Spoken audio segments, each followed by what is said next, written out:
All right, we're back for another week. We are indeed. I am super excited. It's Friday. I look forward to this every week. It's so much fun. So this week on Destination Unknown, we are starting with, why don't we? We're doing The Serpent Told the Truth, which is interesting that you wanted to do this one, because this is something that I spent the better part of a year, about 2 years ago, kind of obsessing over and going a little bit crazy about. So it's going to be an interesting evening. We're going to look at the hidden meanings. We're going to look at Genesis in particular, and that's the serpent that we're talking about, the serpent in the Garden of Eden. The hidden meanings that can be ascribed to certain texts, and perhaps the more accurate meanings if you start with one particular first principle and you just switch it on its head a little bit.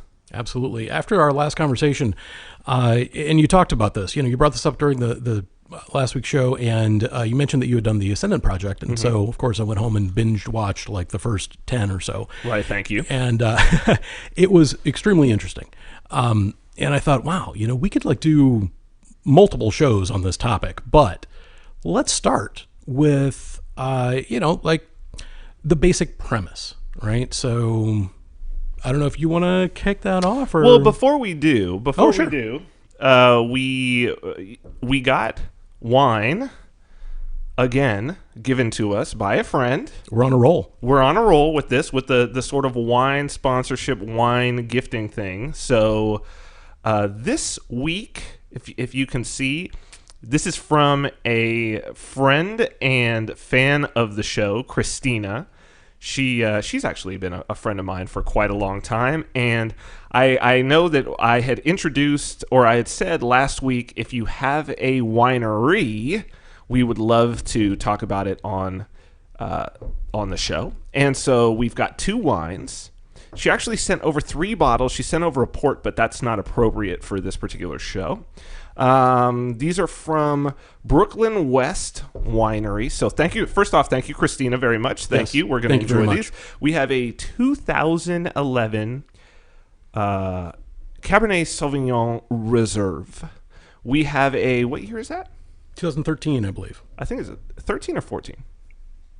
Oh, let's see. It is a 13. So we've got a 2013 Tempranillo. Yes. These are we have Sonoma County for the cab, and this is Amador County, which you don't see a lot of Amador County both in California. I've actually met the winemaker, Stu Epstein, great guy. And what's interesting about this particular winery, they are on the Brooklyn Wine Trail. Oakland. I'm sorry. Oakland. It's a Brooklyn West Winery, okay? I believe Stu is from Brooklyn. It's the Oakland Wine Trail.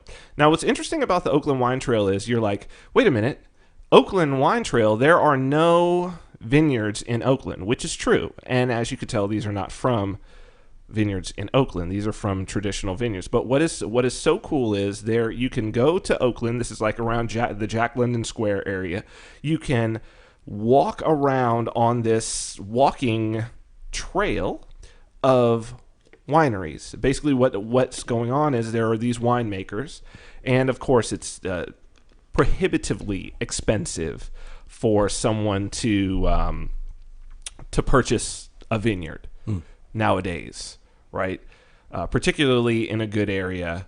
Those have been there for a very long time. You have established brands. You basically have to be super wealthy to go and take one over, because most of them are making a profit as well. So, it's all about the soil. I mean, it's yes, not like you can soil. just put a vineyard anywhere. No. There has to be specific attributes to the soil. So what they do, which I think is just brilliant, and it's how smart entrepreneurs will always find a way.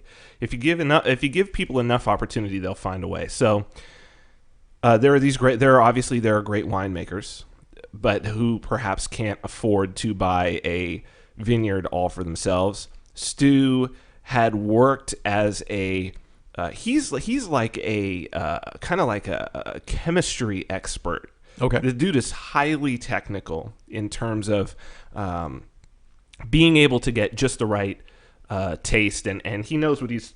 Are you having headphone issues? Is it going to one ear for you or no? Yeah, it is. Okay. Yeah. Well, I'll try to. I think it's this cable, but we'll get that worked out. So basically, what these winemakers do is they go to these established vineyards and they basically lease a particular small plot, and for a season or several seasons, and they have the instructions of what they would like to do, what grapes they would like to grow. They basically pay also either their own staff or the staff that's already there to handle it. And then when the harvest comes in, it's harvested, and then they take it to their building in Brooklyn. Why do I keep saying that? In Oakland. It's only three sips in, and I'm already like that. It must be good wine. To their building in Oakland. And then they do the crushing and the processing, and they actually put it in the barrels and age it and turn it into wine. And so you can go around, and so that's where the bottling takes place, is in Oakland and everything. And it's awesome. I mean, it's awesome to see something like that going on. And it's Jack London Square. It's kind of a little bit of a hipstery type of thing, and it's very cool. It's very cool. I love to see people doing creative things, and especially when it's alcohol related. Yeah, absolutely. And it's pretty good wine. I mean, I got to say, this is, for a cab, for me, it feels a little on the light side, but I think that really makes it more accessible, because if you're not somebody who's accustomed to, super powerful cabs, you can get into cabs with something like this and go, okay, they're not so scary. This is pretty good, right? I like it. And I would say this is a good, a good date wine. Oh, yeah. Absolutely. Something not too crazy, and also a good wine. Like, if I'm having a heavy cab, I know you smoke cigars. Oh, yeah. So that goes well with like a heavy red wine. Or a port. But I don't smoke. So it's like I would want to be eating something with a heavier wine, whether it's cheese, whether it's with a meal, whatever. This is just the type of thing that I could just drink flat out. And on a hot day too, on a warm day, no problem. Yeah, like a super heavy cab is going to be great with like a really big steak. Yes, exactly. This would be, I think, good with just about anything. You could eat this with a burger. You could eat it with a steak. Eat it with spaghetti. Agreed. Yeah, I really like the date wine description, because that's really that's perfect. Yeah. So thank you, Christina. Thank you to Stu and Brooklyn West. Great. And if any of you who are listening have a favorite wine, or know a winemaker and you want us to talk about it on the show, we are happy to do so. And Christina just wanted to send a little piece of advice when you are shipping wine. Not shipping wine, I'm sorry. Because you cannot ship wine through the mail or any of those things, but you can absolutely ship olive oil. It travels very, very well. So if you'd like to send us some olive oil through FedEx, fantastic. It travels very, very well. Just be sure it's well wrapped up, so none of that tasty olive oil leaks out if the box gets jostled. Okay, so let's get into it, dude. Let's get into it. I don't know how this first occurred to me or came to me, but the story, the classic understanding of the story of the Garden of Eden, the Adam and Eve, the tree, what most people think of is what most people will say, the apple. It's never mentioned as an apple. It's fruit of a tree, which is clearly a metaphor. But it is interesting that most people think that it's an apple, and that should be something where we stop and say, why does everybody think that it's an apple? And also the traditional, and this is something that I know the YouTube comments are going to go crazy on this particular one, because whenever you get into these things that are going to create some cognitive dissonance, and I've had this discussion with people, and certain people, especially raised religious, have a difficult time. So I'm just going to have a little trigger warning to start out. Right? Sure, little trigger warning. So here's the deal. the interpretation, particularly fundamentalists like American Christians in particular, the serpent is the manifestation of evil, kind of the first time that Satan shows up, Satan in the garden, serpent in the garden. The serpent is the manifestation of the devil, is sort of the... That's the interpretation, but that does not appear in the text at all. It does not. It does not. But and so we'll get into what's in the text. Yeah. I just want to start. Sure. Yeah. I want to start with the sort of common understanding, and I think that this is true for a lot of things in the early book. Oh yeah. Or the early, I guess Genesis in particular, right? And I think one of the reasons for this is because Genesis is like I was raised kind of in the church a little bit, not heavy, and I got out. I was raised in multiple churches. So. Yeah, I'm baptized Catholic. I was raised Episcopal, which is basically Catholic, except the priest can get married. So it's a lot less of the guilt, but a lot of the same ritual. And Church of England, right? So I don't ever remember Genesis being taught or being sermonized about. And since that time, I've been in, with my father especially, I've been in kind of more... I don't know, what do you call this sort of like mega church movement? What is their denomination? It depends. I think, like Rick Warren's church in Orange County, very early on, we went there, and like it's kind of like it derives from out of like Baptist, though, I guess basically is where it comes from, right? Like revivalist Baptist, like the Joel Osteen variety, or more. I mean, I'm talking about like the traditional big church harvest festival. It's kind of a bastardization of like gospel Baptist-y. It's a little bit of Pentecostal stuff thrown in there, right? Like, how would you characterize more of a religious state fair than Dancing with Snakes? Kind of, yes. But it still has that sort of like ecstatic aspect to it. So that like I was brought up in that as well. I never remember Genesis being part of a sermon. Where I recall Genesis being taught, and the only place I recall it being taught, is Sunday school. Okay. Right, and it seems to me that was kind of all that Sunday school. You had like they taught almost none of the Old Testament. You'd get Genesis, the stories out of Genesis, then you'd get a little bit of stuff from the New Testament, from some of the Gospels, particularly like the birth story, and of course you have to have the death and resurrection, right? So you get those two. You get Genesis because you've got so you get the garden, in the beginning. So you get chapter 1, a little bit. Then you get chapter 2 and 3, the creation of Adam and Eve. Then the fall. You get that. You get Cain and Abel. You get Noah. You might get the Tower of Babel. And then you really don't get Abraham. That's kind of where Sunday school stops, and there's good reason. There's very good reason. Yeah. Because the first thing that Abraham does is pimp his wife out to the Pharaoh. So there's a good reason to stop for the kids. The Abrahamic stories is not that is not a children's story at all. That dude was a straight up psychopath. You get a little bit of him almost killing his son. Little bit. So you get pretty much no revelation in Sunday school. You get Exodus. And those are the kids' stories.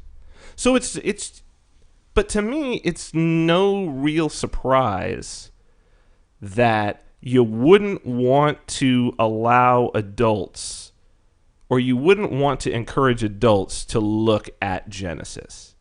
Not too closely, no. No. Because you don't want to ask questions. You don't. Because an adult, and this is something that I realized as I went through and looked at this. The first inkling that I had was I went to school. I came in as a freshman as a political science major. I had to take several philosophy classes for the major. this is what converted. The first semester I changed my major because went into my first philosophy class, which was Logic 101. Professor Gooden, who became my faculty advisor. Got his little logic diagrams and everything. I love those. The very first thing, because it's I went to historically black school, very religious as a whole, like the people at the school, most people raised in the church, right? So all black school, you could assume that, especially this is the mid 90s, probably a little less now, but I'm sure it was still pretty heavy. And so he brought up the fact that there are, in just the first 4 books of Genesis, there are 3 different gods. Yeah. Most people have no clue because they don't read. First of all, nobody's reading the original, right? It's been changed, edited, modernized. But yeah, the different gods that are, like, there's the creator of the world. That's Elohim. Yes. And then there is Yahweh Elohim. That's next. Yep, that's in the garden. Yep. And then what was the third Yahweh. one? Just Yahweh. Yeah, so we go from Elohim to Yahweh Elohim to Yahweh. Now the interesting thing about that is what those words mean. So Elohim doesn't mean God. It means gods, plural. Well, yes. Depending on how you break it down, it could also mean shining ones. But it's plural. Yes, it is plural, for sure. In Hebrew, it is plural. Totally plural. So the important part here is not necessarily that it means God, but the important part is that it's plural. Correct. Right? So it is, Elohim is the plural of El. So, for instance, Israel means one who struggles or one who wrestles with God, the singular. Israel. That's the L there is the God. Elohim, Hebrew, you add that on, the end of it, the him on the end, that's going to give you the plural. Okay, so it's like in the beginning, what's the creator there is not a creator. It is a plural creators. That's already should trip people up. It should, if they don't actually read for comprehension. Right. Now, I'm not trying to, poke fun at anybody here, but literally, like as a child, I would read Genesis and ask questions that, like, for example, I brought some notes. Go ahead. It's kind of what I do. Go ahead. But specifically talking about the plurality of God, and I want to make sure that I get it right. So, 3 quick examples. All right. You're gonna go. I'm gonna turn the fan on so we have more because it's starting to get hot. But just go. Okay. And I will be right back. Just go. 3 quick examples from Genesis. So the first one is Genesis 1:26, and God said, "Let us make man in our image." So here you have in one sentence, God saying, "Let us." Right? Who's he talking to? He's talking to the other gods. So let us make man in our image. That's in Genesis 1. Genesis 3. And the Lord God said, "Behold, then man is become as one of us." That's right. So again, we have one of us to know good and evil. And then, of course, Genesis 11, we've got let us go down, let us go down, and there confound their language, talking about the Tower of Babel. So yes. We have 3 examples just from Genesis where God is referring not only to, like, hey, I'm going to do this, but hey, guys, let's get together and let's do this thing. Right. So Genesis chapter 2 then. And these are the versions that survived all the editing. Well, see, I believe that those who knew, and that's what we're going to get into here. We're going to get into the word occult has a negative connotation. Yeah, people think it means evil or satanic. But all it means is hidden. Yeah. That's the literal translation of it. Hidden. Occult. Like, occult is to bring... Actually, what's interesting about it is occult is to sort of... To do an occulting of something is to cover it. Basically, to veil it. Yep. And the interesting thing about it is that, like, the book of Revelation, it's the word apocalypsis means the lifting of the veil. Apaka is the veil. Lipsis is lifting. So apocalypsis, the lifting of the veil. Revelation, which is like, now you get to see the occult. Mm-hmm. Now you get to see what was formerly hidden. Yes. Is now no longer hidden. Here it is. Whoa. Lifting of the veil, which is very much how many people describe psychedelic experiences. So as we were talking about last week, the idea that it's a psychedelic experience is not so far-fetched. Chapter 2. We've got Yahweh Elohim, mm-hmm. which Yahweh is translated as the Lord. So what we have is Yahweh Elohim, the Lord of the gods. So we start out as the gods as a collective do this the creation of the universe, right? Mm-hmm. And so we have some interesting things about like how, so I've got here, let's do. And then the boss comes along. Right. So we've got just in particular how God created man. So 26. And Elohim said, let us make man in our image, mm-hmm. after our likeness, Yes. and let them have dominion over the fish of the sea, and over the fowl of the air, and over the cattle, and over all the earth, and over every creeping thing that creepeth upon the earth. So God created man in his own image, Elohim. In the image of Elohim created him, male and female created he them. And Elohim blessed them, and Elohim said unto them, be fruitful and multiply, and replenish the earth and subdue it, and have dominion over the fish of the sea, and over the fowl of the air, and over every living thing that moveth upon the earth. And now here's the most important part, because it's where the contradictions start. It says, and Elohim said, so as the collective creates this whole thing, behold, I have given you every herb-bearing seed which is upon the face of all the earth, and every tree in which is the fruit of a tree yielding seed, to you it shall be for meat. Mm-hmm. And every tree. No, all the seed-bearing trees. So the tree of knowledge, not a seed-bearing tree. See, this is interesting. So then that should tell you, because it's giving you a message. Wasn't a tree. Exactly. It tells you right here, because in the very next chapter then, it's, so God's like, let us make man in our image after his likeness. And what else? He created man and woman, or they created man and woman at the exact same time. Yes. Now, do we talk about Lilith? No, let's just go with what's in the text. Okay. Let's just go within what's in the text. You mean the approved American text? Or, well, I'm just saying let's go with what's in the Talmudic text, right? Let's go with that's why I got my 5 books of Moses, Cool. Let's go with what's in the Torah. Okay. Right? Because I think, there's a whole other things in the Midrash and in all of the oral tradition and what was passed down, and I think that's important, but there's a message that's being communicated that this author is trying to communicate something. And down through history, it's been very important that the idea here was among the Jews that this text was written by a single individual. It wasn't. No, it wasn't. Right. Clearly, it wasn't, right? Clearly, this is part of a much longer tradition.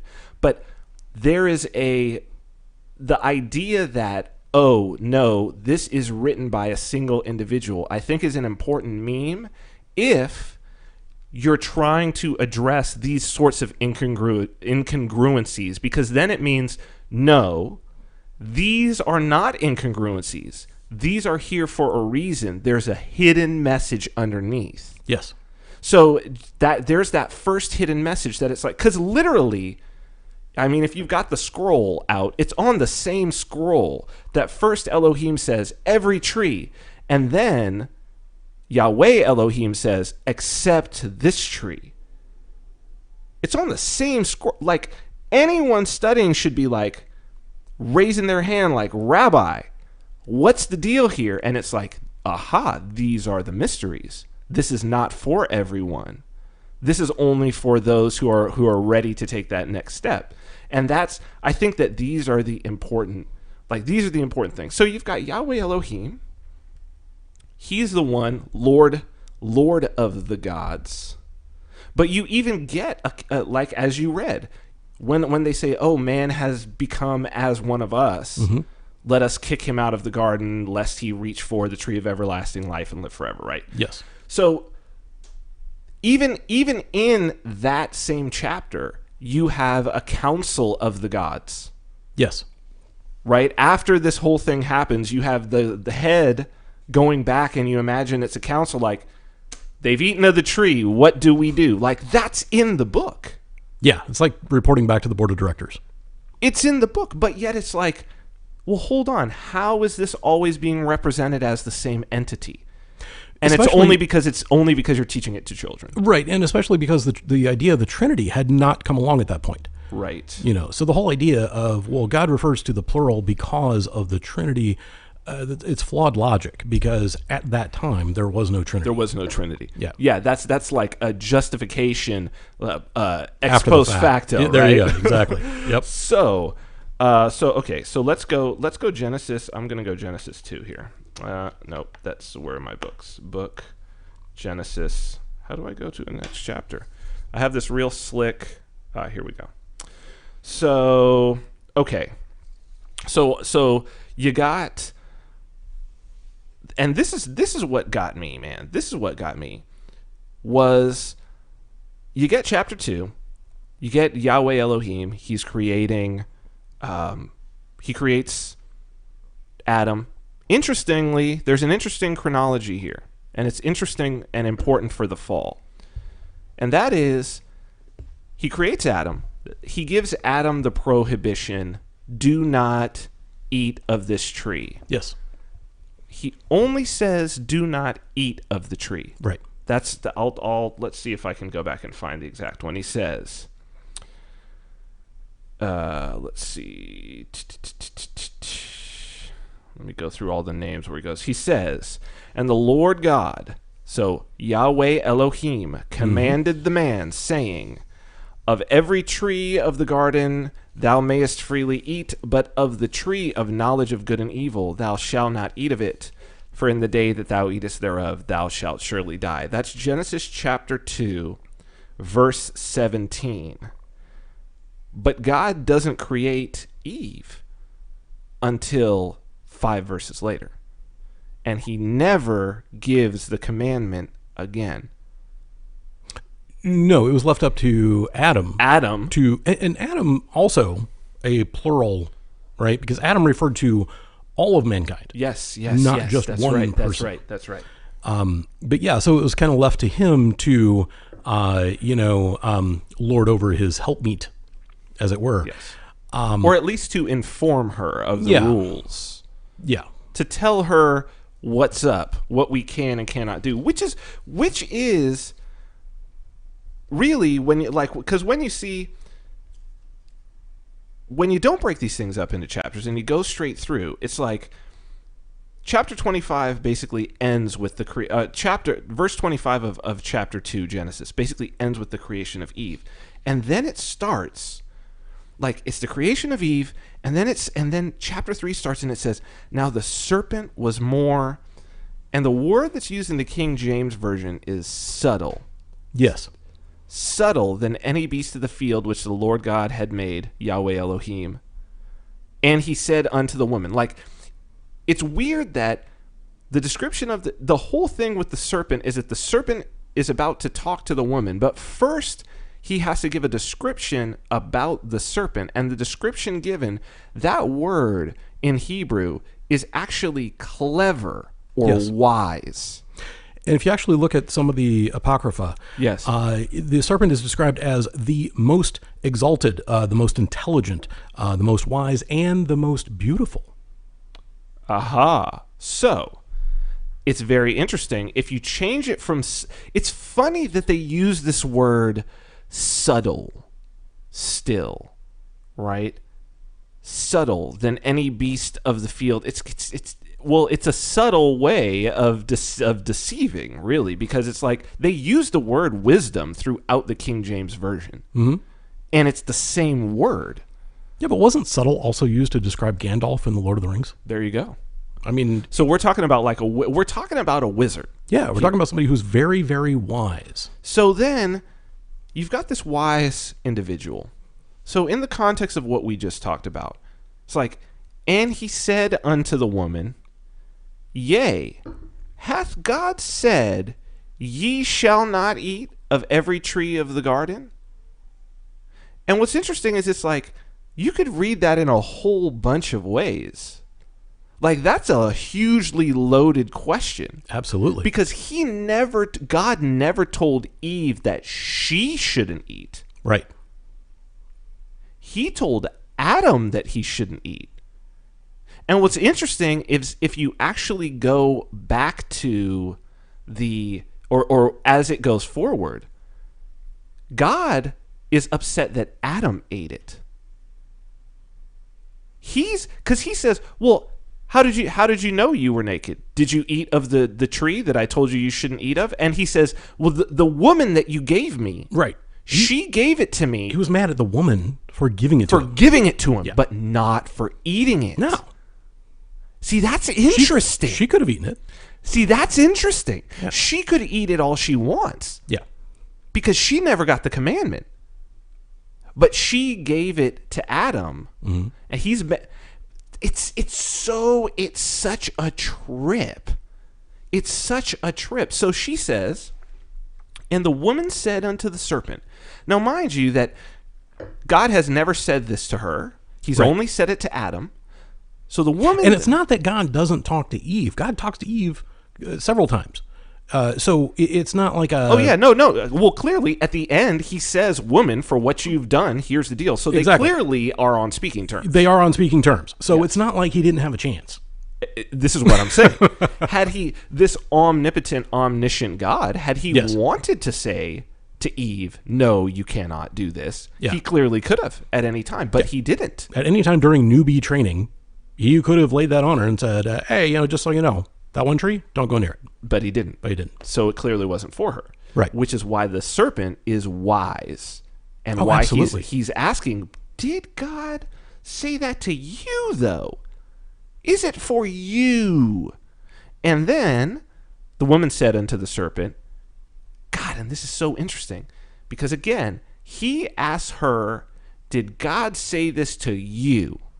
The woman says back, and the woman said unto the serpent, we may eat of the fruit of the trees in the garden, but of the fruit of the tree which is in the midst of the garden, God hath said, ye shall not eat of it, neither shall ye touch it, lest ye die. Okay. Simply wrong. He said, because God said the commandment was. See, this was what, when we started with this, when I started digging into this years ago, I was like, there's something way more deep going on here. This author is like, this is for the true, this is a super, like, in these short level of passages, this is a puzzle. It's a puzzle. It's totally a puzzle. It's a puzzle about morality, about truth. It's a puzzle about human consciousness in many ways. The Lord, so it says here where God says, let me find the commandment.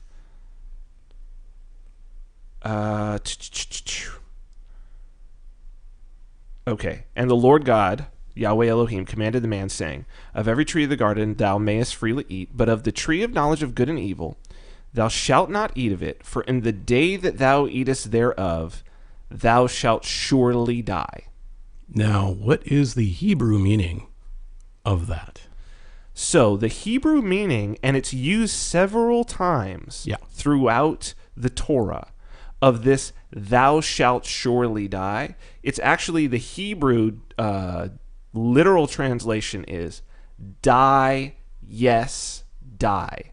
And what it means in Hebrew is be put to death. Yes, you are sentenced to death. It's a death sentence. It is. It's not that you will die because it's poison. It's that if you eat this, I will put you to your sentence is death. Yes. Which is important because Adam doesn't die. Well, not only that, he's not put to death, as a matter of fact. The law is not enforced, right? Because if that is God's holy word and that is the law, then he should have been put to death. But he wasn't. The serpent knew that he wouldn't be, because the serpent was a much more clever individual than these, crude humans that have been created. And there are some traditions that, like we keep referring to it as a serpent. There's, that's really kind of a modern kind of meme on this. There are interpretations which cast this character in the Bible as a bipedal humanoid creature that existed before people. Well, why is there to say that this is not one of Elohim? One of the Elohim. That would be the Sumerian, Enki, Enlil. This would be the Sumerian version, would be that these are two gods who want different things for this creation. Or maybe this was the first creation of the god. Could be. Or crypto-terrestrial. Could be. Just saying. Could be. It's out there, right? Could be. So yeah, the tree of knowledge, obviously something that was very, important. I mean, obviously the obvious question is, why do you stick something in the middle of the garden and tell people not to touch it? You know they're going to push the button. You know they're going to touch the thing. But Adam didn't. No, because Adam was a well-behaved gardener. But Eve did. But Eve was also never given a commandment. She was never told not to do it. Adam told her not to, but hey, women not listening to men is not new. There's a lot there. What's interesting also is that like the author, this is why this book is so slick, because the author so subtly tells you that Eve didn't receive God's commandment. Yeah. Because she says, the fruit of the tree which is in the midst of the garden, God hath said, ye shall not eat of it. Well, what's interesting here, he didn't say, he's saying God hath said to Adam is what's missing in there. And Adam said to me. So Adam told me what God has said. Ye shall not eat of it, neither shall ye touch it. Which was never part of the deal. Never part of the deal. And just to be clear to my audience, when I was saying that, women not listening to men is on the anything, that was not to imply that men are right. I was actually trying to communicate that it is usually better for women not to listen to men. Oh, is that where you were going That's with that? That's where I was going with that. I'm sure you were. I swear to, Elohim. All right. Okay. So where were we? So she says, ye shall not eat of it, neither shall ye touch it, lest ye die. Now, interesting question that I have, and want your opinion on this, because I've thought about this often. God never says to Adam he shouldn't touch it. No. And Adam is put there to be a gardener. Mm-hmm. You think Adam may have been harvesting this thing himself and giving it to Yahweh Elohim. That it was sort of like, you're here to be a gardener. You're here to take care of these things and to perhaps pick from these trees. Now, you can pick from all of them, because you will be picking from all of them. Sure. And you can eat from all of them except for one. Yep. The fruit of that one is only for us. But we don't pick it ourselves. You have to pick it. So this was probably like Adam's special job. That's how I kind of look at it. That's what I look at the author as saying. What do you think about that idea? No, I think that's totally plausible, because honestly, we have set up this scenario where we have an elite class with a really nice garden, and they have some really cool trees. And they're like, okay, gardener, you can go eat on those trees on the plantation. But this one tree, it's very special. You just got to bring that straight to us. Right. You don't eat it. Right. I mean, honestly, this has happened throughout human history, but in a different context. So this is so then the serpent said unto the woman, ye shall not surely die. In other words, God won't kill you.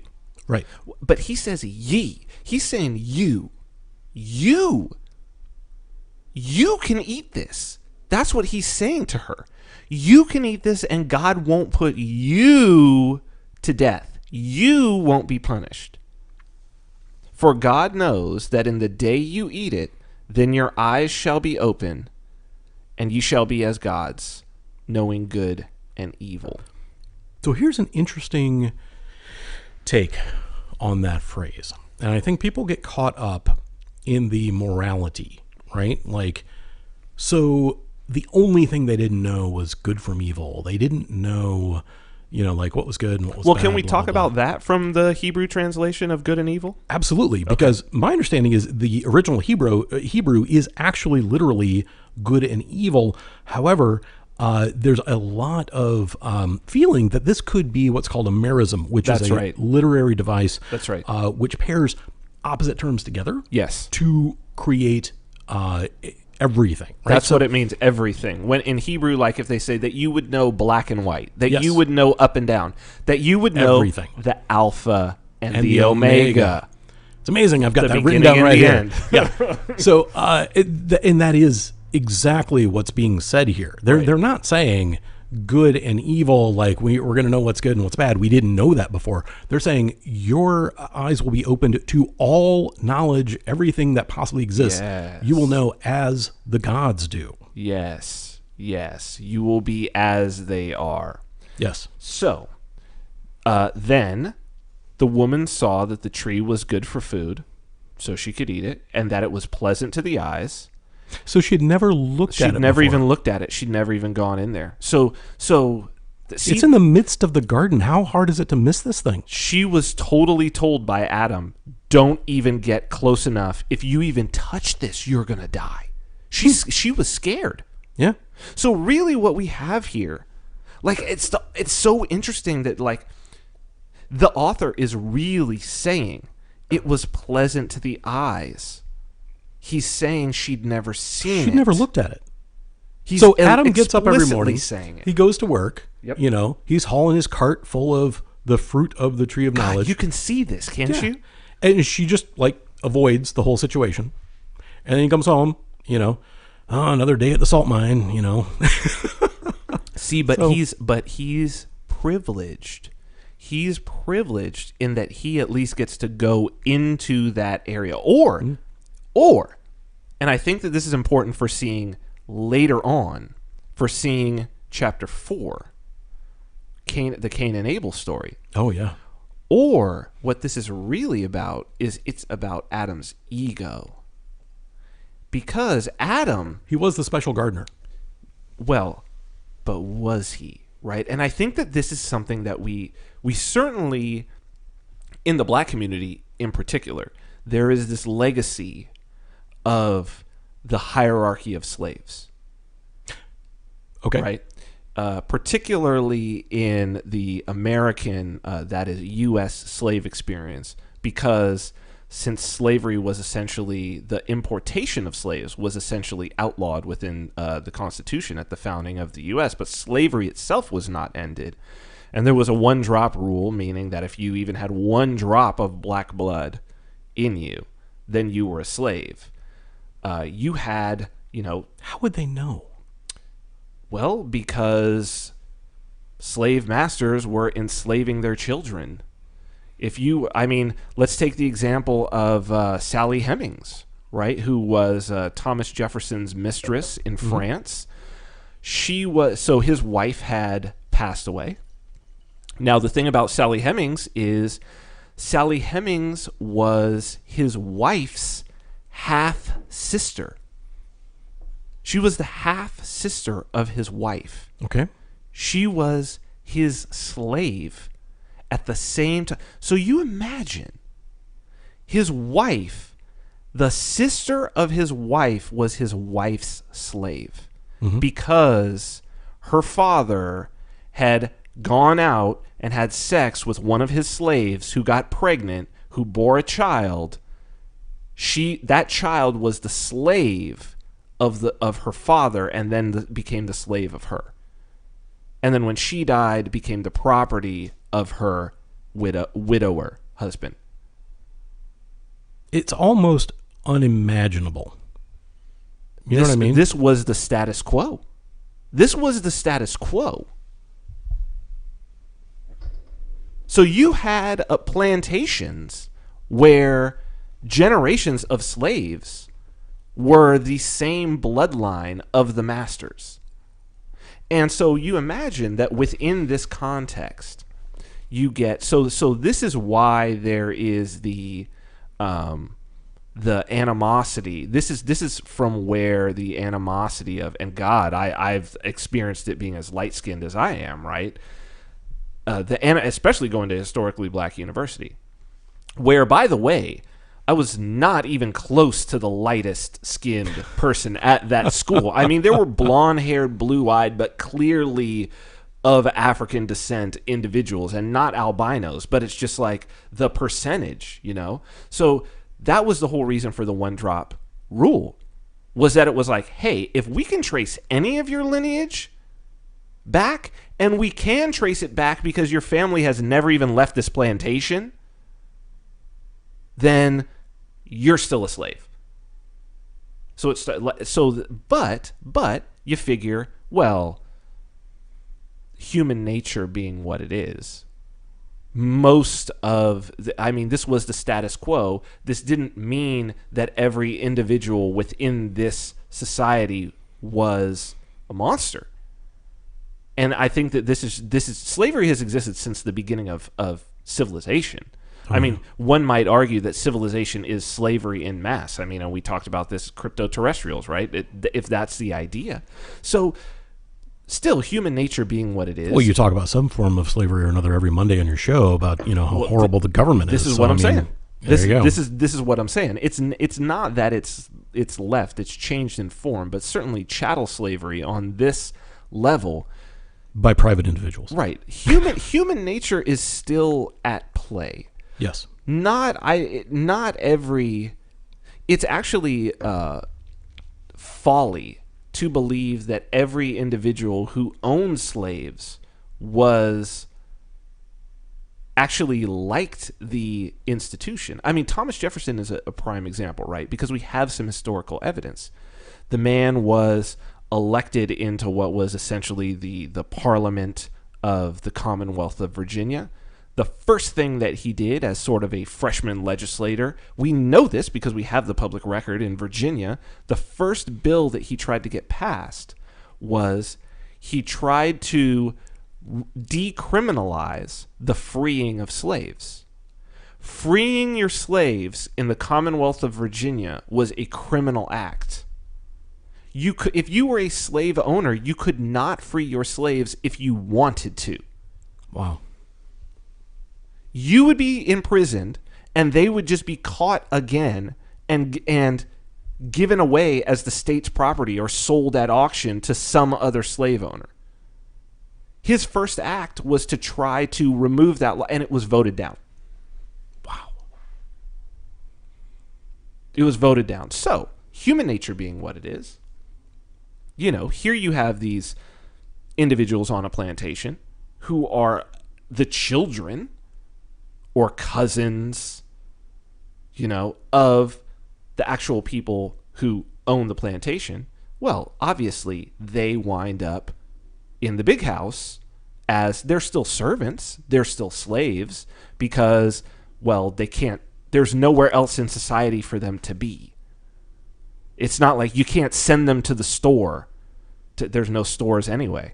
But it's like you can't send them out off the plantation. Mm-hmm. Like, they can't be out by themselves.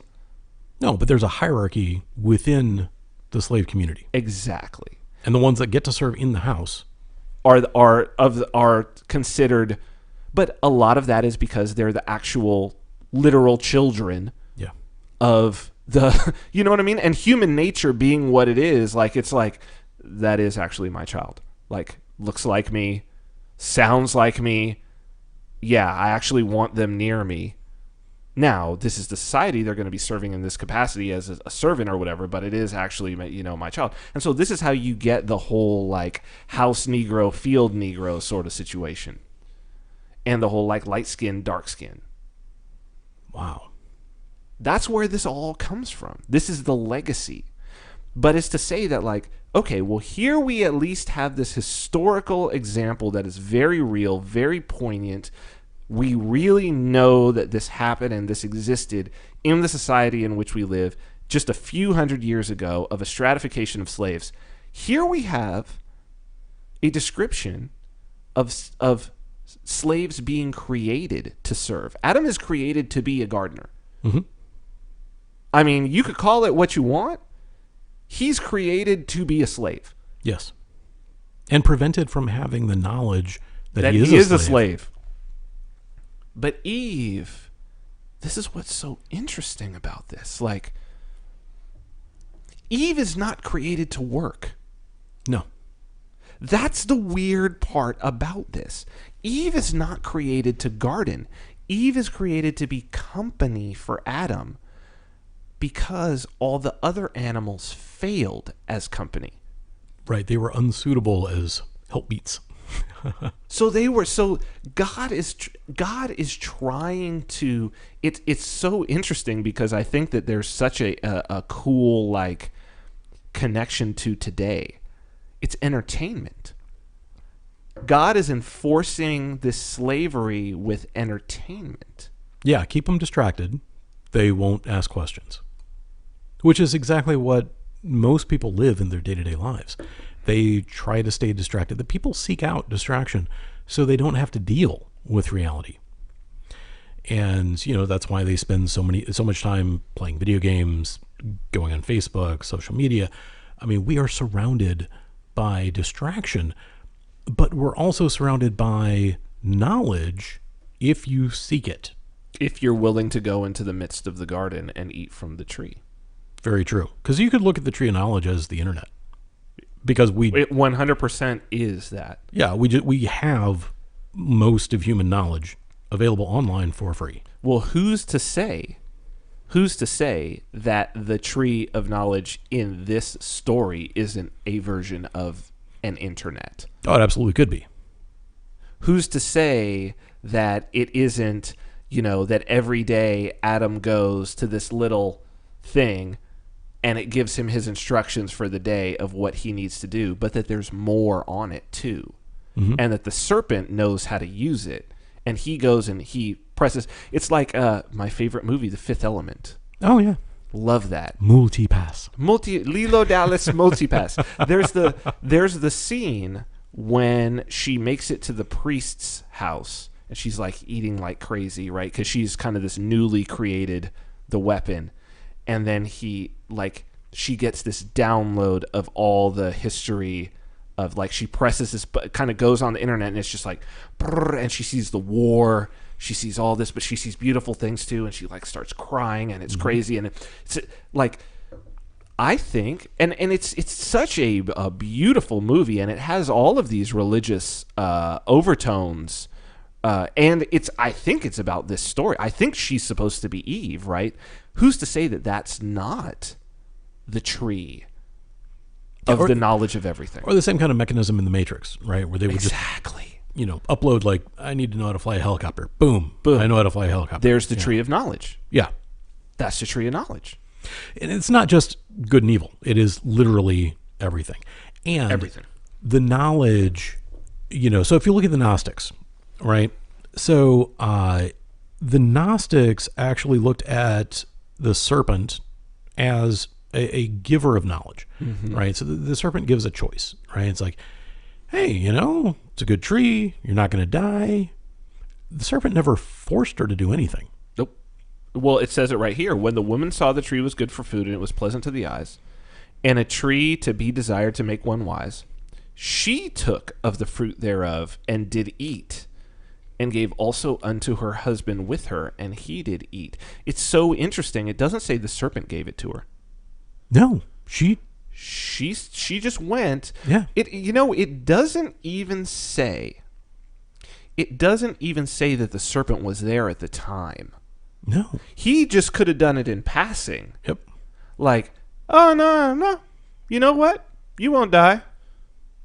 Actually, God just, and he also, the serpent probably also said, actually, God didn't say that to you, did he?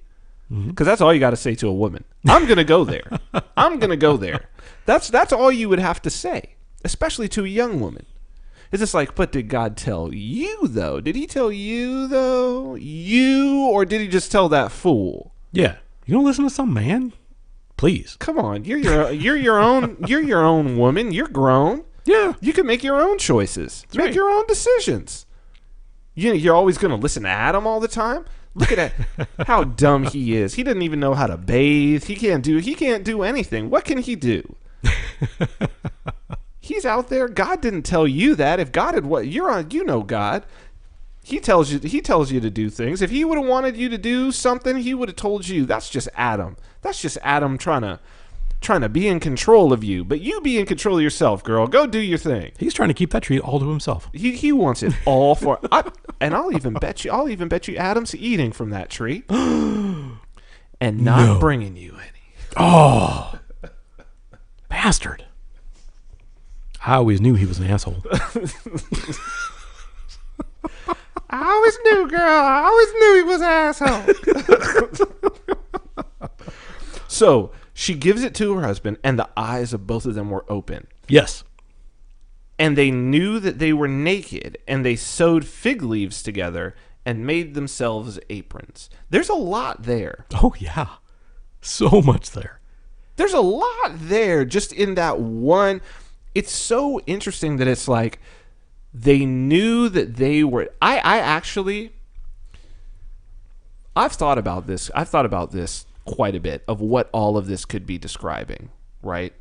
There are clear sexual overtones, Yeah, totally. and undertones to this whole situation. Yes. Like, is this a sexual act we're talking about? Is it? Did Eve have sex with the serpent, and then she went and had sex with Adam, and then they realized, oh, and now they're adults? Like, is this a coming of age story? So there is an entire sect dedicated to that proposition, that the serpent and Eve had sex, and I believe they're called the serpent seed. Interesting. Yeah, they're not recommended. Right. Okay. Yeah, Fair enough. yeah, Fair enough. Not recommended. They don't seem like super wise people. Right. Fair enough. But that theory is out there. Right. I mean, it seems like the author wants us to think about that because they sewed fig leaves together and made themselves aprons. They're only covering their genitals. Oh, so we're not going to bring the Masons into it? Well, I mean, let's go there because we have the tradition. What is the Masonic symbolism, if you can, of the apron? Because I know that the apron is, well, clearly the apron for Masons, you would think this is to carry tools and whatnot, but there's something from out of Genesis that is aprons as well. Yeah, so I've never subscribed to the workman theory of Masonic history. Mm-hmm. The Masons have always been a mystery school. They've always been a provider of hidden knowledge. The occult in the literal sense, in the literal sense, in the good meaning. I do genuinely believe that Masonic organizations throughout history have been well-meaning, well-intended, and they do carry forward a tremendous amount of symbolism, including the apron. So the symbolism of the lambskin white apron, I believe, comes from the Genesis story. So, just as Adam and Eve created the very first aprons, and Adam, some Masonic histories will actually try to trace Masonic history all the way back to Adam. And it is a modern way of mimicking that initial, fall from grace, because the Masonic, overarching thing is to make men better, right? So if we start from the Men are fallen, men are flawed, they have sinned, there's the original sin. So by being Masons, we attempt to, carve the stone, polish it, make the men better. But the apron is there kind of to remind us of The starting point. and where we get, and the intent. Now, Masons we do wear aprons at every meeting, but there's only one apron that is given. It is presented. It is part of the ceremony when you actually, complete your third degree. You are presented with an actual lambskin pure white apron, and the next time you wear it once, the next time you wear it is when you are being buried. Oh, interesting. So it's Do you wear it during that ceremony then? You do. Okay. But then you take it off. And you wear a different apron. Yeah. I mean, they have like disposable temporary things that you wear in the lodge. Okay. But that particular apron can be also looked at as the alpha and the omega, because coming into Masonry, completing your third degree, that is your birth. That is your birth. You are brought into light in that ceremony. So by being brought into light, having your eyes opened, quite literally, during the ceremony, and then being presented with the pure white Masonic apron, which you will next wear at your death. Interesting. Very, very, parallel to this entire storyline. So this is them then. So we have a sort of we have a birth into consciousness, don't we? Correct. Like that's really what their eyes were opened means conscious. Well, their eyes were opened. It means gnosis. It means birth. Yeah. Look upon the world with fresh eyes. Like that is the moment of birth for human beings, right? Because before that, really, I mean, are your eyes open in the womb? I don't think they are. Oh, I think they can be. But it's complete pitch black dark. Anything. There's no light. You can't see anything. So this is also Plato's allegory of the cave. Yes. Coming into the light. And it's, your eyes are open. It hurts. Yes. It hurts coming into gnosis. So you've got, and they heard the voice of the Lord God walking in the garden in the cool of the day, and Adam and his wife hid themselves from the presence of Yahweh Elohim amongst the trees of the garden. Because he's not omniscient or omnipresent. He's clearly neither. Yeah. He's certainly not omnipresent because he's, and the author is telling you this explicitly, saying God's walking around having a good time, has no idea where these people are. Yahweh Elohim, this individual. Yes. The creator of the Garden of Eden. Yeah. Not the creators of the world, which is Elohim. He seems to indicate that Elohim is omniscient and is omnipresent because, creates the universe and creates everything. Interesting thing, and we skipped over this. Elohim creates everything with words. Yes, he says a word. Let there be this, and poof. Let there be this, and poof. But Yahweh Elohim has to use what's already existing to create Adam with and his Eve. Hands. With his hands. He's got hands. Well, here's what's crazy. He can't even create Eve in the same way that he created Adam. No. He has to use Adam. Yes. To create Eve.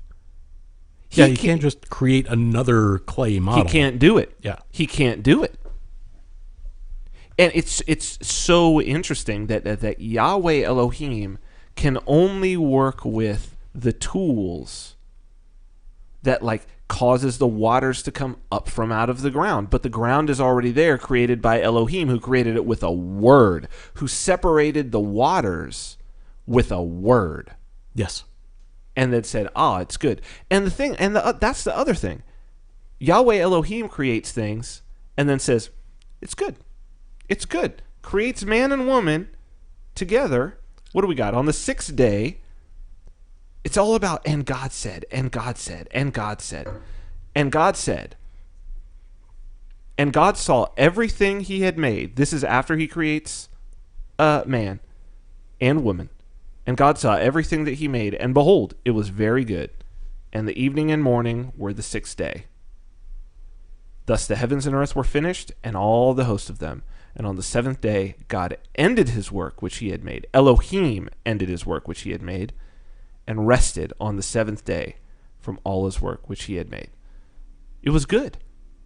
Looked at man and woman and said, "You're good." Not so with Yahweh Elohim. Does not think man and woman are good at all. So I have to question the author's use of Yahweh Elohim, because doesn't that mean like king of the gods? Well, I've thought about this a lot. And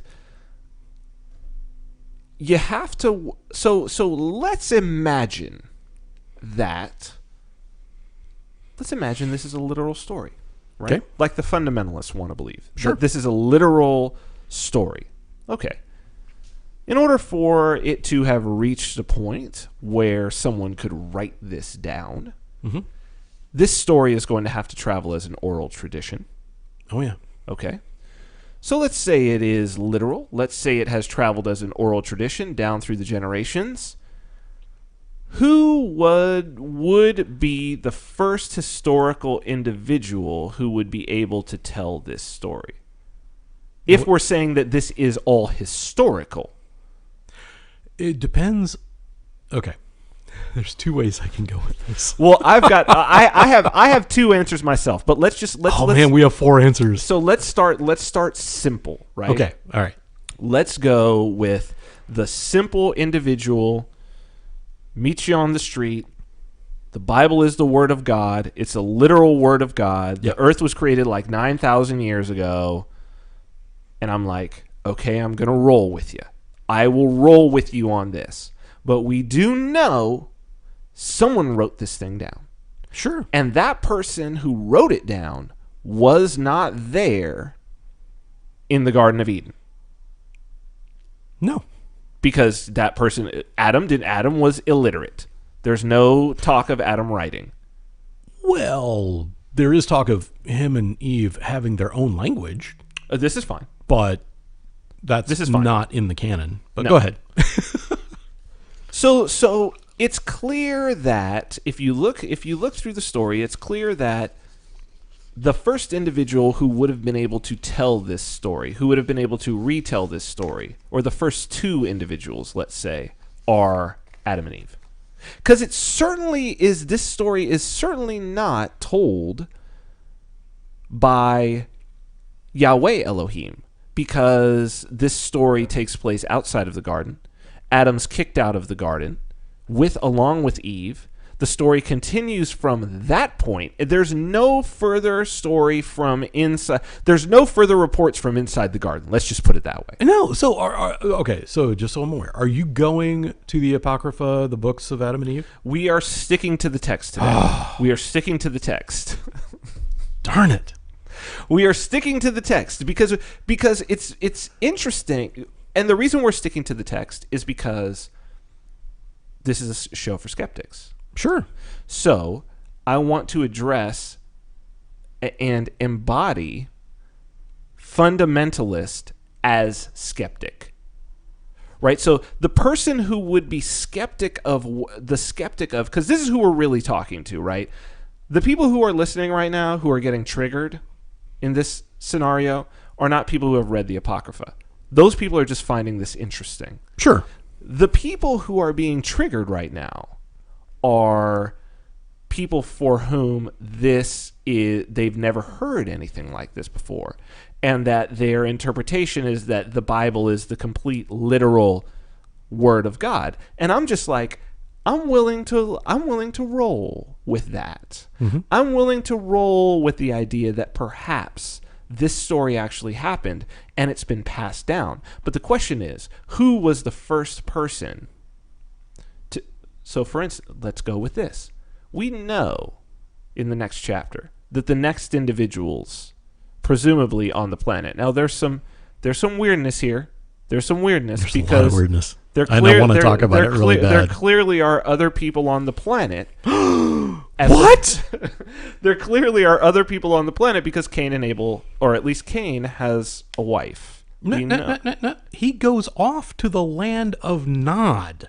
There's a whole other city Exactly. that he goes to. Exactly. Full of people. Well, this is important. It is important. So good. Sorry. This is important. But what I'm saying is that this story, if we're going to talk about this lineage of this story, you've got to imagine that Eve is there in the garden with Adam. The first time that this story about the serpent is ever told, the first time that this story about what happened in the garden is ever told, you have to imagine that, and how it's passed down. We know it's not passed down through Abel. We know that for a fact because he's dead. Yeah. So at the hands of his brother. So this is carried on through Cain. Or Seth. Well, but I've got a whole... Or any of the daughters. I've got a whole thing about who Seth actually is and how this whole thing goes.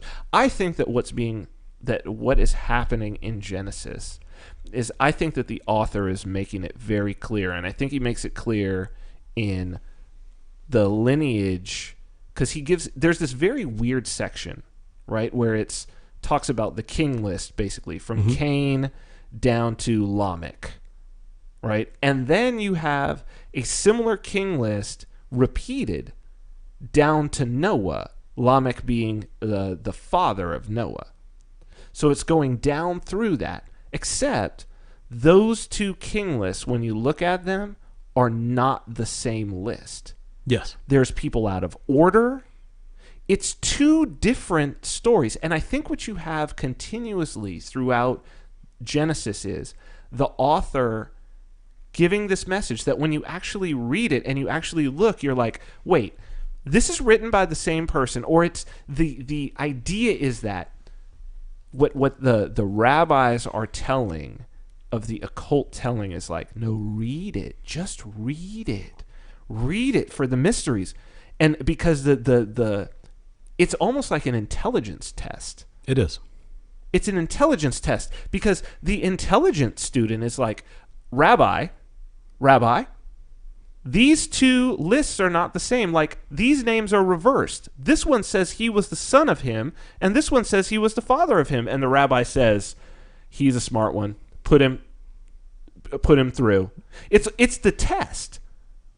This is the early test at an early age, and it's a reason why you got to imagine the same way that Genesis is still taught to kids in Sunday school, and Genesis is still taught to kids in Hebrew school. And it's like, how do you identify the rabbis? How do you identify who you should be paying attention to move them up? Because he's the attentive one. He's the one who actually saw the contradiction. He saw the mystery that's inside there. And I think it's built for that. So I would argue that it may have initially been built for that. So this is a lesson I've learned over the years. I think I need more. I need the let's the Tempranillo. Move on to the Tempranillo because we are very excited about the second wine, which we are going to review in about 5 minutes after we have a chance to let it breathe to drink this. And then you go ahead and I'm sorry to interrupt you, but I needed to. No, it's perfectly fine. I am always willing to pause for wine. Wine break. Wine break. Yeah. All right. So what I've learned over the years is that when you hire extraordinary people, and I have had the tremendous fortune to be surrounded by extraordinary people who are, in a lot of cases, smarter than I am, and I learn from them, all the time. It has been a truly humbling experience because, coming from, your normal day job and you're the smartest guy in the room and blah, blah, blah, whatever. And then you go to work with people who are genuinely just tremendously talented and wicked smart. It can put you in your place pretty quickly. So what I think happens is that, and I heard this from a great manager one time, A's, like if you think of grades, right? Like you get A, B, C, D, E, F, right? Sure. All right. So A's hire A's, B's hire C's. Meaning that if you have a top person and you say, hey, help me hire somebody, they are going to look for a top person because they want somebody as good as themselves who is going to challenge them and also who is going to deliver. I see what you're saying here. At a top notch, right? So then if you get some B's sneaking in there because you lower your standards, they're going to look for the C's because the C's aren't a threat. Right. Because if they hire an A, they might be out of a job. Yeah, or even if they hire another B, they could be out of a job. Right. So, yeah, the A's are not threatened. No. They want to be around people who are even better than them because they know, oh, well, I'm just going to take everything that person's doing and I'm going to do that too. Yeah, which is the magic that happened the first time we met, which was just oh my God, I have to talk to this guy all the time. Holy crap. So no, this is I want to linger on this for just a second because this was my experience in. It's so weird that you say that because that was it explains so much to me about my development career, right? So I mean, now I'm the founder of my company, and so I get to do what I want to do, which is actually a lot harder than being on a team, you know what I mean? But it's like building the entire product. But now I'm able to do that thanks to all of the experiences that I had. But I always found it interesting that, I would be sort of in the market for a job. I would have, done everything that I wanted to do at whatever. And it was always startups, any startup that I was in, usually at whiteboard, right? So the very creative, that's what I like. I like, hey, here's a problem that we're trying to solve. And then it's like, oh, let's get creative and solve it in a way nobody else ever has. And that's how you really add value, right? It's not just like, oh, well, slap up these slats on something. It's like, no, we want to build some value here. Can you build it in a way that it's never been built before? So maybe there might be some intellectual property. There might be this and that. What I always found interesting was that, in that time period, I would have my recruiter like sending me out on interviews, and I would go out, and in these environments where I really felt that the team was a bit lackluster, I wouldn't get hired to those companies. And up until you just said that, it had always been a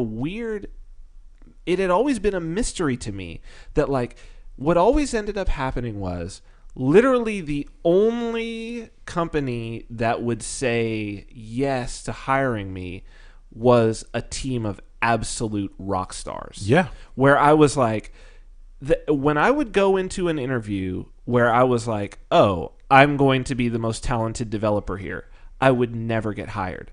When I would go into an interview where I was like, oh, I don't know if I'm even qualified to be in here, like these guys are beasts, I would get hired. Yeah. Every single time. It's interesting that you say that, man. It's because A's want to hang out with people who are A's. Right. So that's so great. It's like you just like I had like this aha moment. It just explained that whole thing to me. Now, apply this exact same concept to the rabbinical teachings and the original design of the IQ test. So originally... but I have a feeling this IQ test was originally designed because if this is the 5 books of Moses, I mean, this was the last thing that Sigmund Freud wrote, was Moses and monotheism. Have you ever read this? I've not read that, no. You're going to read it now. I know you will. I didn't know this either. He wrote this at age 80. Wow. This was the last thing that he wrote. He died, I think he died like 2 or 3 months after it was published. And basically what it is it's him doing a psychological analysis and logical proof to prove that Moses, now mind you, Sigmund Freud's a Jew, to prove that Moses was an Egyptian priest, a heretical Egyptian priest from the cult of Akhenaten, and the time frame is right, because Akhenaten was the first monotheism, and then when he was overthrown and killed, they went back to the polytheism. But Sigmund Freud is arguing that a group of priests Moses may have been the chief priest among them, basically grabbed the Habiru, who were a kind of a warrior slave group that was in the Sinai Peninsula, and who was still worshiping Akhenaten. So they were sort of warriors, and took them off.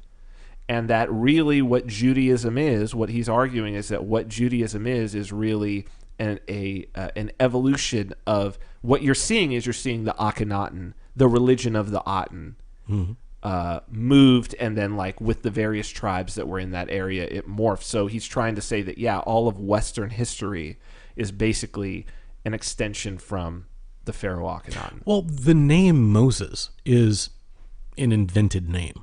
Right. It is a suffix that was used in Egypt on the end of names, right? So you had Tutmosis. Oh, Moses. Moses. Moses. Moses by itself? Ramesses. Yes. Because it's Ra Moses. We say Ramses? No, it's Ra Moses. Sun Ra god. is the god, Yep. Moses. So then you have Tut, that's the god, Moses. Yes. Moses, as in the book right here, 5 made books up of name. Moses.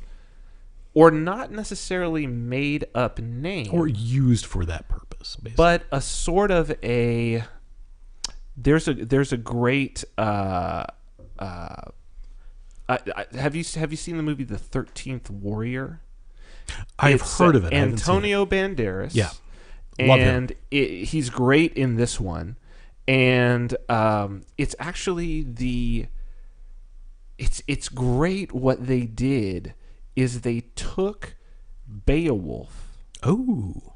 and they took the true story of Ibn Fadlan. It's Ahmed Ibn Fadlan, who was this an actual historical character, a historical person who was a more scribe. He was kind of a aristocracy. He found himself, I believe it was now they set this way further north, but he probably found himself among the Kievan Rus when this happened. So this is probably in Kiev because it wasn't that far. So the Kievan Rus were the Vikings that had come down, I believe, the Volga, and they had come into what is now Ukraine. And so they were there. And so he witnesses, Fadlan witnesses this burial of a chief. And it's pretty graphic in terms of what he describes. The king has died. He's there. He witnesses the feast. He has this very lengthy description of how they say, which of you women will volunteer to join him to be his wife in the afterlife.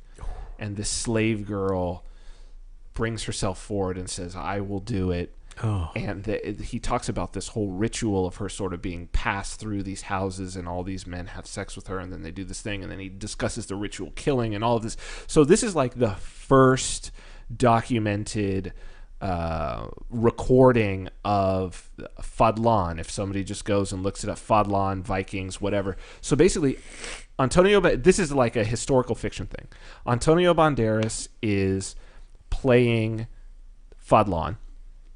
It starts out with this scene. The movie begins with him in the Viking village, and the king has died, and then the new chief comes about, and it's the same guy who played who played Vigo in Ghostbusters. So it's this big, kind of like, you'll recognize him when you see him. And his name is Bulawai. The new chief is Bulawai, Beowulf, and so from there, it's a sort of a telling of Beowulf, but Grendel is this other tribe. So Bulawai goes with 12 warriors, along with Fadlan in this case, goes along with them as the 13th warrior. And then the story of what could Beowulf have actually been historically. And it's super interesting. But in this story, to go to the Moses story, as they're traveling on the road, Fadlan, who's very educated, starts trying to pick up their language. And so he's listening to their language, listening, and then he starts catching, and he gets it. It's a relatively easy language. He gets it, right?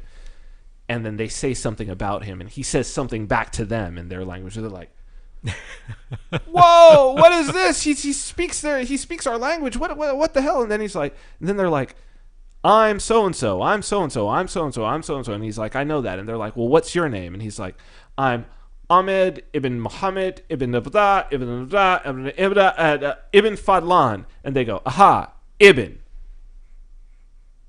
Right? Ibn. That's your name. Ibn. Because they just heard Ibn. In this case, Moses. Because it's like, well, everybody that we hear that's from the royal house, they have a Moses after their name, so you're just Moses. So it's kind of like this generic term. You could imagine the Habiru using this generic term of Moses to talk about almost like a slander. It's the same reason why Che Guevara has the name Che, because Argentinians use Che. It's like dude. Yeah. That's how they say, "Hey, Che." It's like saying, "Hey, dude." So you imagine like some California surfer guy saying, "Hey, dude," and they're like, "Oh, here comes dude." Nice. I figure it's like that, man. It could be, but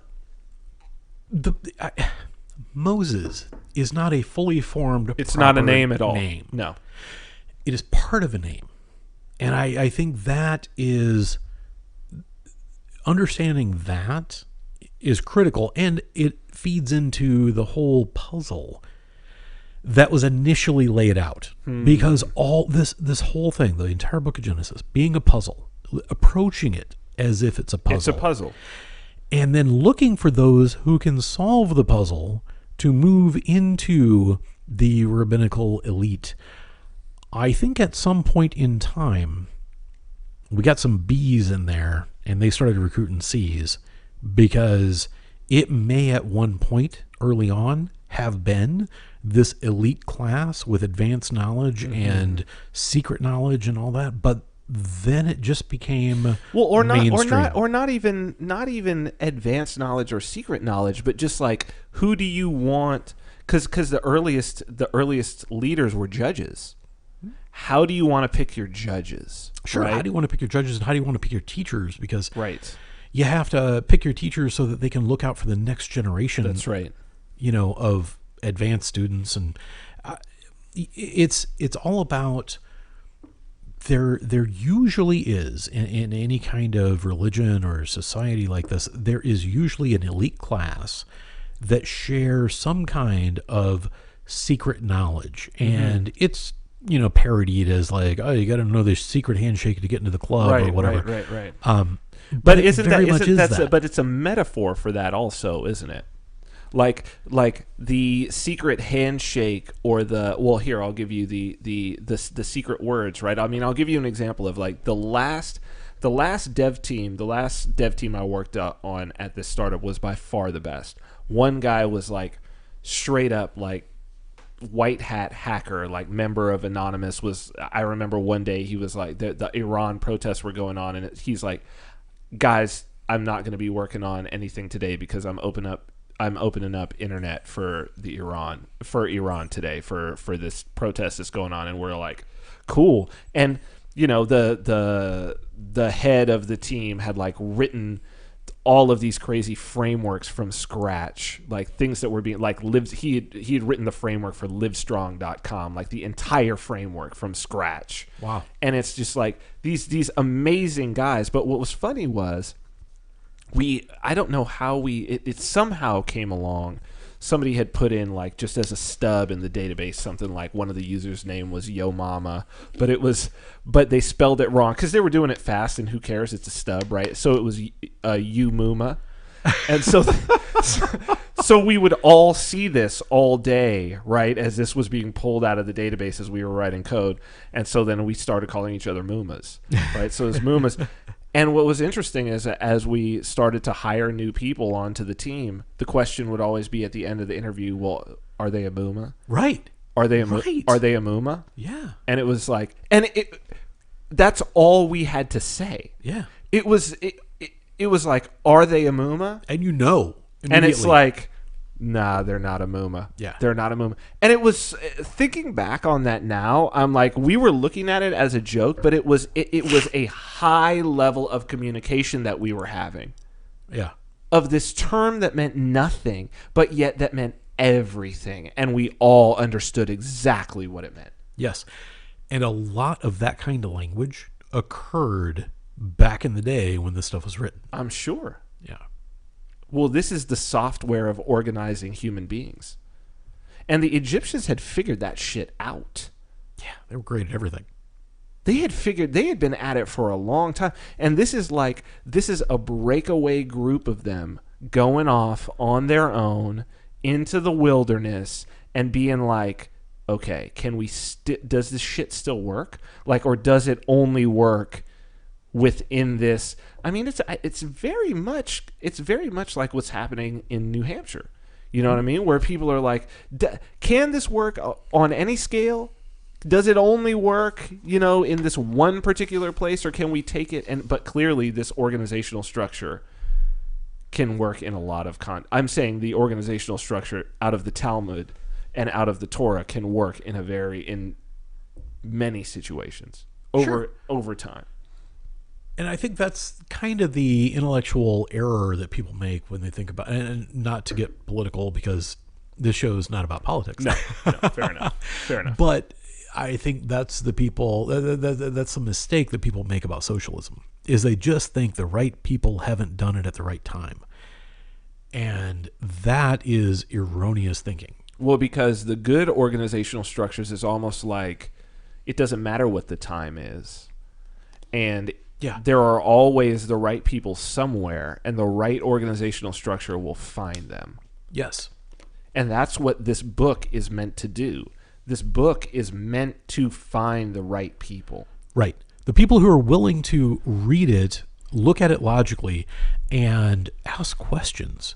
And, when God is referring to himself in the plural, hey, why is that happening? What's going on here? What's going on? Hey, where's the land of Nod? Because as I understand it, there are 6 people on the planet. Yeah, what's city? Going on here? Where'd he get his wife?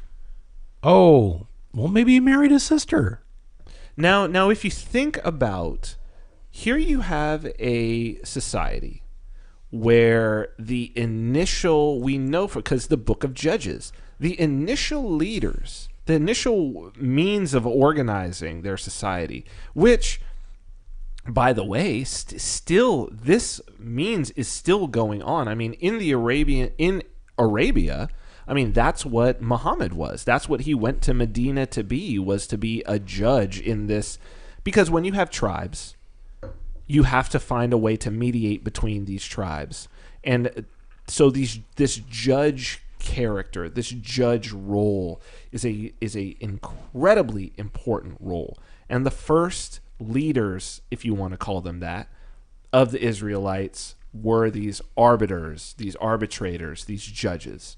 If you are looking for who might be a good judge, you want the person who sees the evidence and the land of Nod doesn't just go past them, right? Because you want the judge who's like, whoa.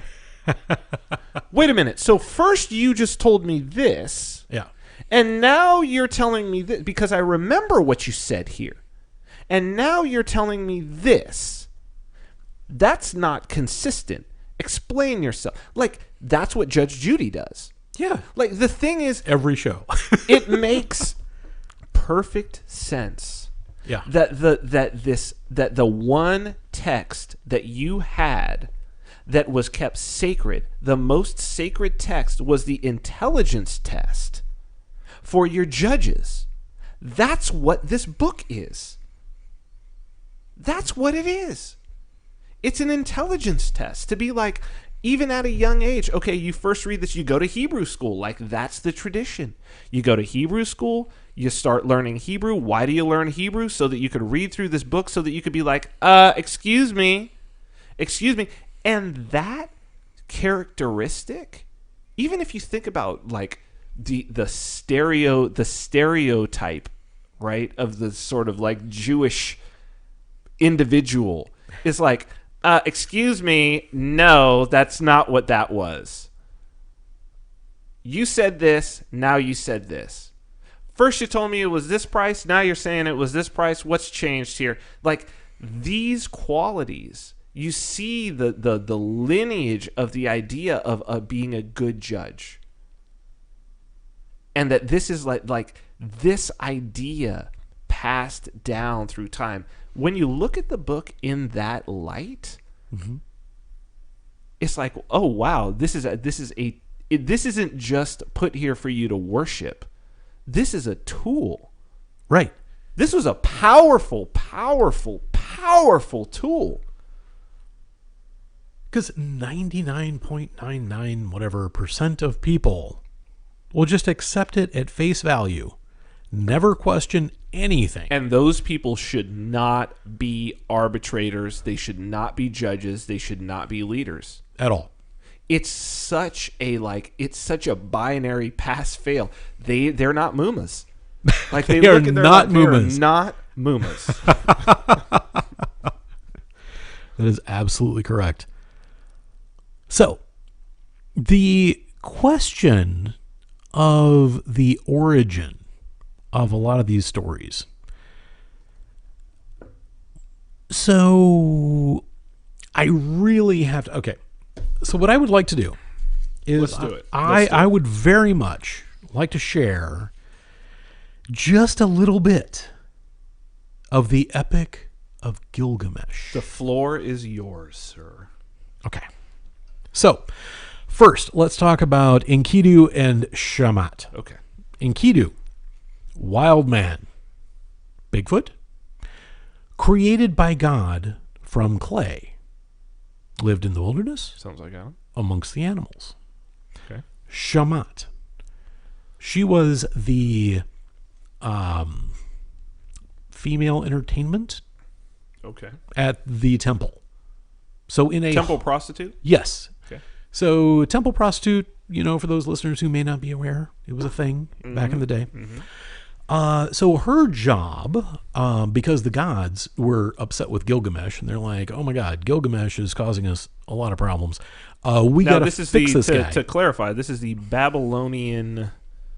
This is their hero. hero story. This is really it was Sumerian. Sumerian. Yes. Yep. 2100 BC. Okay, this is the oldest story that we know. Literally, Yes. this is the oldest literature Yes. that exists in the world. Got it. Far predating any biblical texts. I mean, this is the oldest story, and it is phenomenal. But it feeds into so much of what we've been talking about. Yes. So I said the floor is yours, and then I interrupted you. no. Believe me, Apologize. I appreciate that more than you know. Gilgamesh, right? He was the king of his people. He was a very large, very powerful man. Arrogant, took advantage of his position, made the gods pretty angry. So the gods were like, how are we going to get this guy under control? So they're like, oh, I know, we'll make a wild man who's going to come and battle him and defeat him. So they created Enkidu, which, logically doesn't make a whole lot of sense. Like, why not just sit the guy down and, talk to him or maybe kill him? I don't know. But they create a wild man to basically engage him in combat. But the wild man actually goes through an evolution. So he starts out created from clay by the gods. He's given life. He's taken to a woman who civilizes him. The woman actually has sex with him. She tempts him, if you want to put it that way. The man accepts food from the woman, and then realizes after he has accepted the food that he's naked. So then he starts wearing clothes. And then he can never go back to the wilderness from whence he came. So are we saying? I mean, we have Jesus and Mithras being almost the same individual. Is the Garden of Eden an inversion of the Gilgamesh story of Enkidu, or is Enkidu's story an inversion of what was perhaps the original version of, or an older version of the Garden of Eden story? Which perhaps has been lost to time and we don't have any written record of. That's what I'm saying.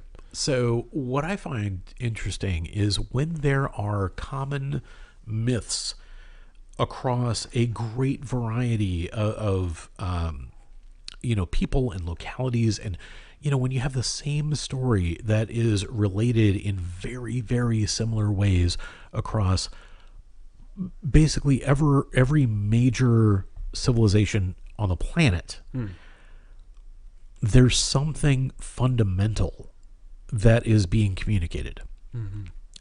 For example, and we probably want to do this in a future show, but I just want to mention that at one point in time during the Epic of Gilgamesh, Gilgamesh is trying to obtain immortality. So he goes to visit a guy named I am going to get this wrong, Utnapishtim. Utnapishtim, that's actually right, yeah. Utnapishtim. So Utnapishtim explains that the gods decided to send a great flood, right? Yep. The god Ea told him to build a boat. He gave him precise dimensions, and it was sealed with pitch and bitumen. That's right. Which should sound familiar to anyone who's read the Bible. That's the Noah story. It's chapter 5. His entire family went on board together with his craftsmen and all the animals of the field. There you go. A violent storm then arose, which caused the terrified gods to retreat to the heavens. So it even scared the gods away. The storm lasted for 6 days and nights, significantly shorter than the 40 days and nights. Significantly, yes. But hey, that's okay. The boat lodges on a mountain, and then he releases a dove, a swallow, and a raven. A raven, yeah. Those exactly the same as Noah. Exactly. In the same order, even. It's crazy. So when the raven fails to return, he opens up the ark, frees the inhabitants, and everybody goes and lives happily ever after. He offers a sacrifice to the gods, who smell the sweet savor and gather around. Ishtar vows that just as she will never forget the brilliant, colorful necklace that hangs around her neck, she'll always remember this time. Now, from the Bible, we talk about a rainbow. She's talking about a necklace. See, the way I look at this is, and how I see that this perhaps carries and moves, if we're going to use this idea, which I think is perhaps a good idea of this sort of test or puzzle, is, and if we're going to say, well, we know that this is coming out of Egypt, so we're talking about a crafted puzzle. I see this as this story of Gilgamesh that is a priest of Egypt at some point from the mystery schools travels into these lands, or someone of value, a priest or scribe, or perhaps someone carrying a scroll of this story, either through war or trade or whatever it is, comes from Sumer into Egypt. So this story is there as a story of the Sumerians, right? And so then this is sort of a job interview question, in a way, right? Of the mystery schools. Do you get in, right? So we're going to tell you a story now. It's a story you've never heard before. This is not the Egyptian story. This is another story. We're going to change some of the names. We're going to change the names. Over time, your interview questions, it's very Silicon Valley here. Oh, yeah. Right? This is very Silicon Valley, because Silicon Valley is the location, and Redmond is the location of the modern priests. Right? It kind of is, yeah. The guys who create magic words and then things appear. Right? So this is the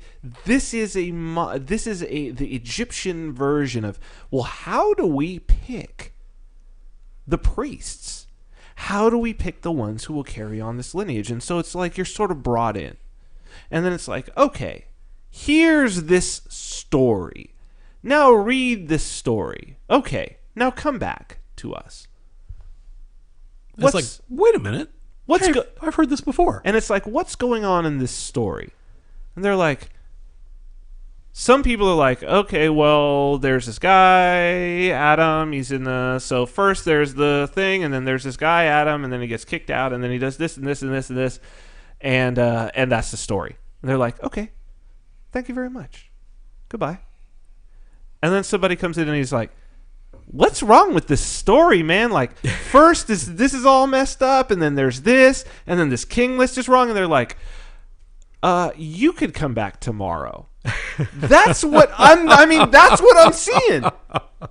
That's what I'm seeing. Yep. Like, that's how you get to the second interview.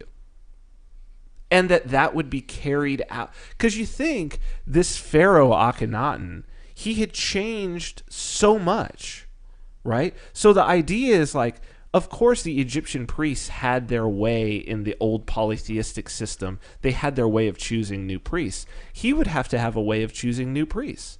He went straight up Silicon Valley on their ass. You got to pass the interview. Had some crazy like first interview questions like Google has. I mean, I'm seeing it, man. I had never thought about it that way, but it's like that totally makes sense to me. Yeah, absolutely.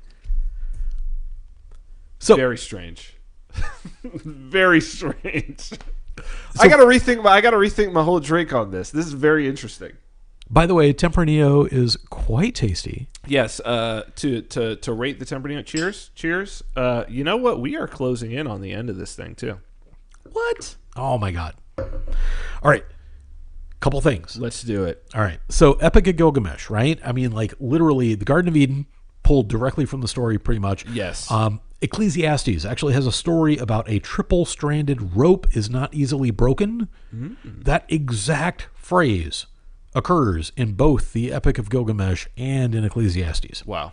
Noah's flood, like we just talked about, the entire story. Right there, yeah. Gilgamesh goes on this quest for immortality. He's told that there's a magic plant at the bottom of the sea that he needs to retrieve. He goes and he retrieves it. But then, guess what? It is stolen by a serpent. Mm-hmm. So Gilgamesh loses his immortality, just like Adam and Eve do. The tree of eternal life. Because of a serpent. Wow. Then, I have one really funny thing that I'm going to save for after the serious thing. So Land of Nod, we talked about that. Cain's wife. So two things about that. One, so after the murder of Abel, Cain went away from the presence of God and settled in the land of Nod, east of Eden. Where the hell did this other city come from? There were only like 6 people on the planet. We don't know. It should not be there. So he found a wife. He had a baby Enoch and then built a city named Enoch. He begs God to protect him from the people that he might meet who want to murder him for his crime. That's Cain. Correct. That's the mark of Cain. Yeah. So God puts a mark of protection on him so that others will not harm him. That's the mark of Cain. From who? Because the only other people on the planet are like his parents and his brother and sisters. That's it. So who are these people that are going to be murdering him that he's worried about? See, I've got a whole thing on that. And what I think is that I think that the mark is actually in Genesis. I think the mark is actually bullshit because, and we didn't get into this, but I'll just throw this out there.